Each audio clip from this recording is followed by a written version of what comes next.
Իմ հարցադրումը եւս ընտրությունների մասին է տրամաբանորեն։ Պարոն Կարապետյան, օրերս առաջին նախագահ Լևոն Տեր-Պետրոսյանը հայտարարել էր, որ իրեն մտահոգում է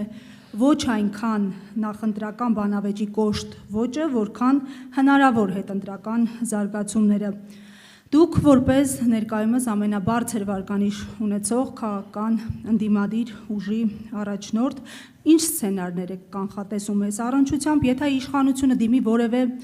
մեքենայության եւ հայտարարի ՔՊԻ հաղթանակի մասին, դիտարկում եք արդյոք հետընտրական բողոքի ակցիաների կազմակերպման հնարավորությունը, որպեսզի այդ կերպ փոխեք քաղաքական վիճակը, իրավիճակը եւ ենթահարց դարձյալ մանդատների հետ կապված, եթե որևէ պարագայում ՔՊ-ն վերարտադրվի, որևէ ձևաչափով պահպանի իշխանությունը, ի վերջո, խնդրում եմ հստակեցնել, վերցնելու եք մանդատները, թե ոչ, եւ որ դեպքում հնարավորություն կհամարեք չվերցնել կամ վերցնելը եւ չվերցնելու դեպքում քաղաքական ճգնաժամի ստեղծման հնարավորությունը։ Դուք մոտավորապես նույն հարցը տվեցիք, Լևոն Տեր-Պետրոսյանի մասով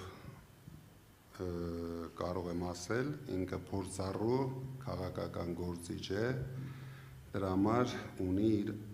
ճանաչելով Փաշինյանին, ունի իր անհանգստությունները, բայց մենք գնալու ենք մեր օրակարգով, մեզ պետք չէ տարբեր օրակարգների մեջ մասնակցել, մենք գնում ենք մեր օրակարգով, բացարձակ հաղթանակի եւ մենք վստահ ենք, որ այդ օրը գալու է, մենք ստանալու ենք հաղթողի մանդատը եւ ձևավորելու ենք կառավարություն։ Բայց նաեւ պատրաստ եք հետընտրական զարգացումների, քաղաքական ակցիաների կազմակերպման հնարավորություն տեսնում եք, թե ոչ։ Դե գիտեք, հիմա այսօր մենք քննարկենք, թե ինչ է լինելու ընտրությունից հետո դրանից 1 ամիս հետո դրանից 5 ամիս հետո, եկեք մենք սևեռվում ենք ընտրության, նախապատրաստվում ենք եւ գնում ենք ընտրությունների։ Մենք հիմա դրա մասին պետք է մտածենք։